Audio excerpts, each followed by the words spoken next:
সদ্য বিবাহিতা এক সুন্দরী মেয়ে দীপাক্ষী বিয়ের রাতে যার মাথায় আকাশ ভেঙে পড়ে, কেননা তার স্বামী শুধুমাত্র লোক দেখানোর জন্য তাকে বিয়ে করেছিল। ধীরে ধীরে স্বামীর অবহেলায় মেয়েটি ধাবিত হয় পরকীয়ার দিকে। স্বামীর কর্মচারীদের উপরেই ছিল তার নজর।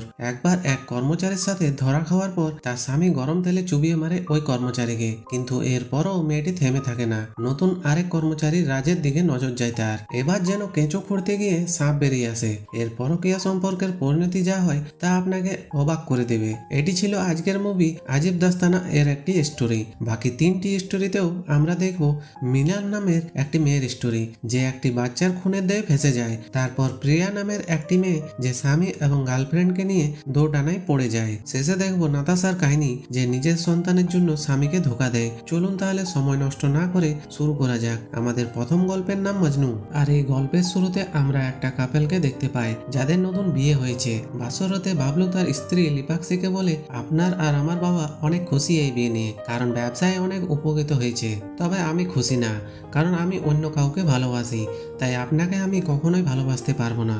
আর আপনি আমার কাছ থেকে ভালোবাসা কখনোই আশাও করবেন না। এসব কথা শুনে লিপাক্ষী একদম স্তব্ধ হয়ে যায়, কারণ একটা মেয়ের বিয়ের আগে অনেক স্বপ্ন থাকে, কিন্তু বাবলু তো এক নিমিষেই লিপাক্ষীর সব স্বপ্ন ভেঙে চুরমার করে দিল। যাই হোক, তো এরপর বাবলু আরও বলে সে তার কাছে ক্ষমা চাইবে না, কারণ বিয়ে করলে নাকি কম্প্রোমাইজ করতে হয়। এরপর লিপাক্ষী জিজ্ঞেস করে, তাহলে আমাকেই কেন বিয়ে করলেন? তখন বাবলু বলে, তাকে কেউ জিজ্ঞেস করেনি সে লিপাক্ষীকে বিয়ে করবে কিনা। অর্থাৎ বাবলু আর লিপাক্ষীর বিয়ে জোর করে দেওয়া হয়েছে, শুধুমাত্র ব্যবসায়িক সম্পর্ক ভালো রাখার জন্য। এরপর লিপাক্ষী তাকে জিজ্ঞেস করে, আপনি আমার থেকে কি আশা করেন? বাবলু বলে, শুধুমাত্র এই বাড়ির সম্মান। এই বাড়ির সম্মান রাখলেই আমি খুশি। যেভাবে চলাফেরা করবেন না কেন, একটু খেয়াল রাখবেন যেন আমাদের বাড়ির সম্মান নষ্ট না হয়। লিপাক্ষী তখন বলতে থাকে, আচ্ছা এই দেশের সব পুরুষ এত ঢঙ্গি কেন? যখন ধোকা দিতে পারো তাহলে ধোকা খাওয়ার মতো সাহস রাখা উচিত, তাই না? বাবলুর মুখ এই কথা শুনে একদমই কালো হয়ে যায়। বাবলু তখন বলে, যদি সাহসী থাকতো এই রুমে আপনার জায়গায় অন্য কেউ থাকতো। এরপর লিপাক্ষী আরও কয়টা কথা বলে। সে বাবলুর কাছে অনেক প্রশ্ন করে, কিন্তু বাবলু তার কোনো প্রশ্নের উত্তর দিতে পারে না, তাই সে সেখান থেকে চলে যায়। এরপর লিপাক্ষী একা একা কান্নাকাটি করতে থাকে, কারণ তার পুরো জীবনটাই তো এখন নষ্ট হয়ে গেল।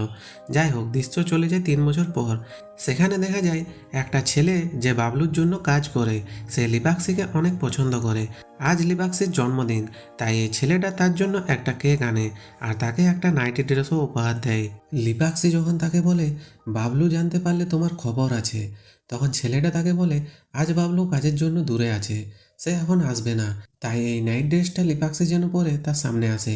তার খুব ইচ্ছে লিপাক্ষীকে এই ড্রেসে দেখার। তখন লিপাক্ষী তার কথা মতো সেটা পরতে যায়, আর সেটা পরে সে যখনই তার সামনে আসে তখনই ঘটে বিপদ, কারণ তখনই সেখানে চলে আসে বাবলু। আর এই বেচারার ইচ্ছে পূরণ হয় না, আর তাকে ওই জায়গায় দেখে বাবলু অনেক রেগে যায়, আর তার উপর রাগে ভেঙে পড়ে। আর সব কিছু দাঁড়িয়ে দাঁড়িয়ে লিপাক্ষী দেখতে থাকে। এরপরে এই ছেলেটাকে বাবলুর একজন লোক ধরে নিয়ে যায়, আর লিপাক্ষীর সাথে বাবলুর ভালোই ঝগড়া হয়। লিপাক্ষী বাবলুর দেওয়া ধোকা দেওয়ার বদলা এইভাবেই নেয়। সে যার সাথে ইচ্ছা তার সাথে মেলামেশা করে, যেমনটা সে বলেছিল, যখন ধোকা দিয়েছ তাহলে ধোকা খাওয়ার মতো সাহস রাখো। লিপাক্ষী তার কথা মতোই কাজ করে যাচ্ছে, তা আবার বাবলুর মুখের উপরে, তার চোখের সামনে। এই যে বাবলু তাকে হাতে নাতে ধরলো, তাতেও লিপাক্ষীর কিছু যায় আসে না, কারণ সে তো ইচ্ছে করেই এসব করে যাতে বাবলু শাস্তি পায়। অন্যদিকে এই ছেলেটাকে বেঁধে ফেলে বাবলু আর বাবলু লোকেরা, আর তাকে একদম গরম তেলে ভেজে ফেলে। ইস, কি ভয়ঙ্কর!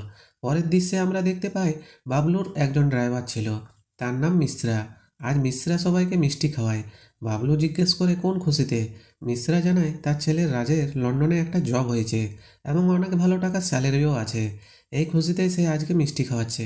মিশ্রা তার ছেলের আরও অনেক তারিফ করে, তাই বাবলুও বলে তার ছেলেকে বাবলুর সাথে দেখা করাতে।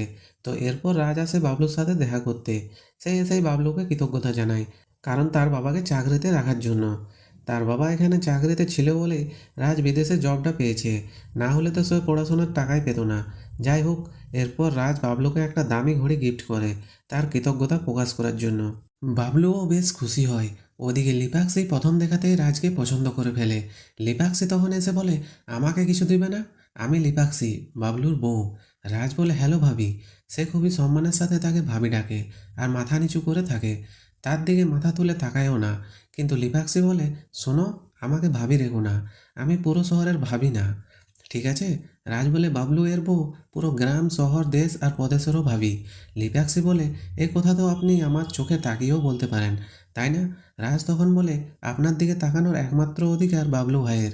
তখন লিপাক্সি বাবলু ভাইয়ের দিকে তাকিয়ে বলে, এটাই তো সমস্যা, বাবলু নিজের অধিকার কখনো প্রকাশটাই করতে পারে না।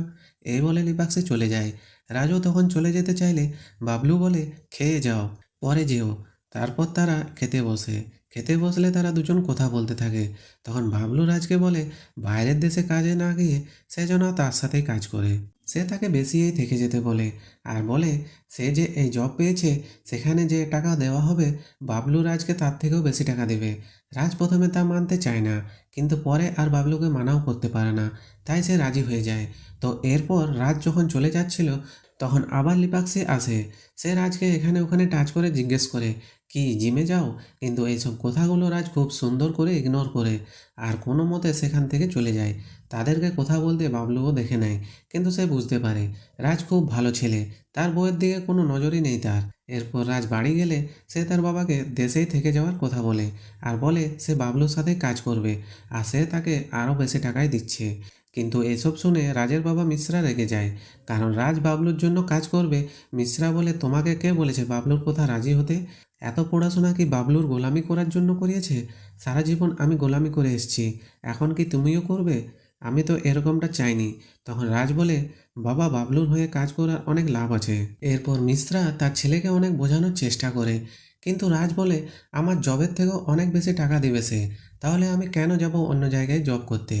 রাজ ঠিক করেই নেয় সে বাবলুর হয়েই কাজ করবে। এরপরে রাজ তার বন্ধুদের কাছে আসে আর তার বন্ধুর থেকে সিগারেট নিয়ে নেয়। তার বন্ধু বলে, আমার থেকে সব নাও আর দামি ঘড়ি দাও অন্যজনকে। রাজ তখন বলে, আরে ওই ঘড়িটা তো আসল ছিল না, নকল ছিল।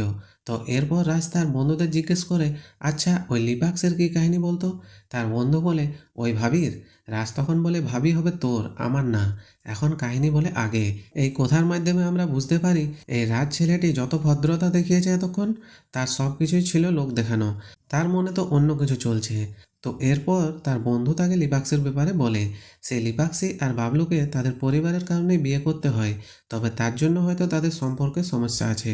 তো এরপর রাজ লিপাক্সিকে নিয়ে ইন্টারনেটে সার্চ করে তার ব্যাপারে আরও কিছু জানতে। পরের দিন রাজ তার কাজে আসে আর বাবলুকে একটা বিজনেস আইডিয়া দেয়। বাবলু সেটা পছন্দ হয় এবং সেখানে কাজ করার জন্য সে হ্যাঁ বলে দেয়। বাবলু শুরু থেকে রাজের ওপর অনেক ইমপ্রেস, কিন্তু গোপালের এইসব ভালো লাগে না। সে বাবলুকে জানায় তার কাছে কিছুই ঠিক লাগছে না। গোপালও বাবলুর হয়ে কাজ করে, তাই তাকে এই ব্যাপারে একটু সাবধান করে দেয় সে। অন্যদিকে দেখা যায় লিপাক্সি ইয়োগা করছে, তখন তাকে রাজ দেখে, তবে তার দেখার নজরটা ছিল অন্য রকমের। লিপাক্সি যখন রাজের দিকে তাকিয়ে স্মাইল করে তখন রাজ সেখান থেকে চলে যায়। এরপর রাজ বাবলু এবং গোপালের ছবি তুলে তাদেরকে আরও ইমপ্রেস করার জন্য। বাবলু তাকে খুশি হয়ে টাকাও দেয়। তারপর দেখা যায় লিপাক্সি একটা গ্লাসে পানি খাচ্ছে, তো এটা রাজ অন্য দিক থেকে দেখতে থাকে। লিপাক্সি চলে গেলে সে লিপাক্সের রেখে যাওয়া গ্লাসটি উঠিয়ে নেয় আর পানি খেতে থাকে। আর তখনই তাকে হাতে নাতে ধরে ফেলে লিপাক্সি আর বলে, এইভাবে তাকানোর ভান আর কতদিন চলবে? রাজ বলে, নমস্কার ভাবি। লিপাক্সি বলে, এই ভোলা ভালা হওয়ার নাটকটা বাবলুর জন্য ঠিক আছে, কিন্তু আমার জন্য না। তারপর লিপাক্সি জিজ্ঞেস করে, কেন আসলে এখানে? রাজ বলে, পানি খেতে। লিপাক্সি বলে, আমার গ্লাস দিয়েই? আমি এই ঘরের কথা বলছি না, আমার জীবনের কথা বলছি। কেন আসলে আমার জীবনে? রাজ বলে, আমি আসিনি, আমি তো লন্ডন যেতে চেয়েছিলাম, কিন্তু বাবলু ভাই আটকে দিলেন। লিপাক্সি বলে, ও, আর তুমিও থেকে গেলে? বাহ, বাবলুর অনেক কথা শোনো তাহলে তুমি। তখন রাজ তাকে দূরে থাকতে বলে, কারণ সে বাবলুর বউ আর এরকম স্বভাব তাকে মানায় না। তারপর লিপাক্সের রাগ হয় অনেক আর সে তাকে ধাক্কা দিয়ে বলে, চুপ, আর একটাও কথা বলবে না। আর রাজকে সে অনেক ভালো খারাপ কথা শুনিয়ে দেয়। এরপর সেখান থেকে চলেই যায়। এরপর আমরা রাতের দৃশ্য দেখতে পাই। রাজ বাবলুকে বলে, ভাইয়া একটা কথা বলি, কিছু মনে করবেন না, ভাবিকে ছেড়ে দেন, সে ভালো না। কিন্তু বাবলু বলে, সে ছাড়তে পারলে কবে ছেড়ে দিত। লিপাক্সিকে কখনোই বাবলু ছাড়তে পারবে না। আসলে বাবলুর পরিবারের সম্মানের কথা ভেবে লিপাক্সির সাথে এত বছর ধরে সংসার করছে। তো যাই হোক, তো একদিন বাবলু বাড়ি ছিল না। এই সুযোগে রাজ এসে লিপাক্সির কাছে তার ফিলিং সম্পর্কে বলে। প্রথমে লিপাক্সি তাকে 2টা চড় মারে এতদিন তাকে ইগনোর করে চলার জন্য। পরে তার ফিলিংস অ্যাকসেপ্ট করে নেয়। লিপাক্সি রাজকে বলে তার সাথে যে জড়িয়েছে সেই মরেছে, কিন্তু রাজ এসব কিছুই পাত্তা দেয় না আর লিপাক্সির সাথে ক্লোজ হয়ে যায়। এভাবেই লিপাক্সি আর রাজের জীবন চলতে থাকে। একদিন লিপাক্সি রাজকে জিজ্ঞেস করে সে কি তার সাথে পালিয়ে যাবে। লিপাক্সি তাকে আরো বলতে থাকে বাবলুর সাথে তার বিয়ে হওয়ার পর থেকেই তার জীবন থেকে সব আশা বাদ দিয়ে দিয়েছিল সে, কিন্তু রাজ আসার পর সে আবারও একটা পরিবারের স্বপ্ন দেখছে। তারপর রাজকে জানায় আগামীকাল 4টার 2টো টিকিট কেটেছে সে, তারা এখান থেকে চলে যাবে। তাই রাজ যেন সময় মতো চলে আসে। রাজ এখানে কিছুই বলে না, হয়তো তার ভিতরে কিছু একটা চলছে। তো এরপর আমরা দেখতে পাই বাবলুর কাছে কিছু একটা কুরিয়ার করা হয়, যেগুলো দেখে তার হোশই উড়ে যায়। তাই সে এসে রাজকে বলে তাকে তার সাথে আসতে, তার জরুরি কথা আছে। রাজ বলে ভাইয়া আজ আমার মা বাবা কানপুর যাবে, আমি তাদেরকে বাস স্ট্যান্ডে দিয়ে চলে আসছি। তারপর রাজ তার মা বাবাকে বাস স্ট্যান্ডে দিয়ে চলে আসে বাবলুর সাথে কথা বলতে। বাবলু অনেক কান্না করছিল আর তখন এখানে সে একটা শকিং বিষয় জানায় বাবলু আসলে একজন সমকামী ছিল। সে একটা ছেলেকে পছন্দ করত আর তারা পালিয়েও যেতে চেয়েছিল, কিন্তু তার বাবা তাদের দেখে ফেলে এবং বাবলুর বিয়ে জোর করে লিপাক্সের সাথে দিয়ে দেয়। আর এখন বাবলু রাজকে পছন্দ করে ফেলেছে। তারপর বাবলু রাজকে সেই কুরিয়ারে করা ছবিগুলো দেখায় যেখানে গোপাল আর লিপাক্সি ছিল। বাবলু বলে রাজ তুমি লিপাক্সিকে মেরে ফেলো আর আমি গোপালকে দেখে নেব, তারপর আমরা হাসি খুশি ভাবে আমাদের জীবন পার করব। তো এরপরের দিন রাজ এসে বাবলুকে বলে ভাবি আজই গোপালের সাথে পালাবে, তাই আপনি গোপালকে দেখে নিন আর আমি বাস স্ট্যান্ডে গিয়ে ভাবিকে দেখছি। তো এরপর বাবলু গোপালকে অনেক মারতে থাকে আর তখনই এখানে আসল টুইস্ট রিভিল হয়। বাবলুর ফোনে একটা ভিডিও আসে, সেখানে রাজ আর লিপাক্সির ক্লোজ হওয়ার দৃশ্য ছিল। আসলে বাবলু রাজের বাবার পা ভাঙার জন্য রাজ প্রতিশোধ নিতে এসছে এখানে। কয়েক বছর আগে বাবলু তার বাবার পা ভেঙে দিয়েছিল, সেটা রাজ এখনো ভুলতে পারেনি। সেই জন্য সে এই প্রতিশোধ নিল। আর এই জন্যই সে যখন লিপাক্সির কাছে গিয়েছিল তখন একটা ক্যামেরা নিজেই লাগিয়ে রাখে। তারপর গোপালের ছবি দিয়ে রাজের মুখের এডিট করে বসিয়ে দেয় আর যাওয়ার সময় বাবলুর থেকে অনেক টাকাও নিয়ে যায়। তবে সে লিপাক্সিকে নিয়ে যায় না। রাজ এখানে বাবলুকে বলে যে গোপাল নির্দোষ, যা করেছি সব আমিই করেছি, শুধুমাত্র প্রতিশোধ নেওয়ার জন্য। আর লিপাক্সি ভাবের কাছে আমি অনেক কৃতজ্ঞ, তার কাছ থেকে আমি অনেক ভালোবাসা পেয়েছি। আর আপনি এই ভিডিওটা যখন দেখবেন ততক্ষণে আমি আমার পরিবারকে নিয়ে সেফলি বিদেশে পৌঁছে যাব। এইসব দেখে শুনে বাবলুর তো মাথা খারাপ, সে এত বড় ধোকা খেয়ে গেল। তাই সে সোজা যায় লিপাক্সির কাছে। লিপাক্সি বসেছিল রাজের জন্য, সে অপেক্ষা করছিল কখন রাজ আসবে আর তারা এখান থেকে পালিয়ে যাবে। কিন্তু রাজ আসে না। তবে বাবলু গিয়ে লিপাক্সির মাথায় বন্দুক ধরে। লিপাক্সি বলে আমি বলেছিলাম আমাকে মারলে নিজের হাত দিয়ে মারবে, কারণ তোমার বন্দুকের ওপর আমার কোনোই ভরসা নেই। বাবলু তাই লিপাক্সের গলা চেপে ধরে। তখন লিপাক্সি জানায় সে মা হতে চলেছে, তাই বাবলু তাকে আর কিছুই করে না এবং বসে পড়ে লিপাক্সির হাত ধরে।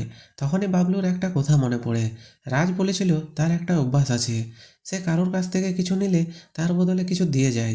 তো রাজ বাবলুর থেকে টাকা নিয়েছে, তার বদলে তাদের দুজনকে একটা বাচ্চা দিয়ে গিয়েছে, যাতে বাবলুর বংশ নির্বংশ না থাকে। তো এরই সাথে মজনু কাহিনীটি সমাপ্ত হয়। তো বন্ধুরা ভিডিওটি কেমন লাগলো অবশ্যই কমেন্ট করে জানাবেন। আর দ্বিতীয় গল্পটি আমরা পরবর্তী ভিডিওতে দেখব, তাই চ্যানেলটিকে অবশ্যই সাবস্ক্রাইব করে দেবেন আরও নতুন নতুন ভিডিও পাওয়ার জন্য। দেখা হবে পরবর্তী ভিডিওতে।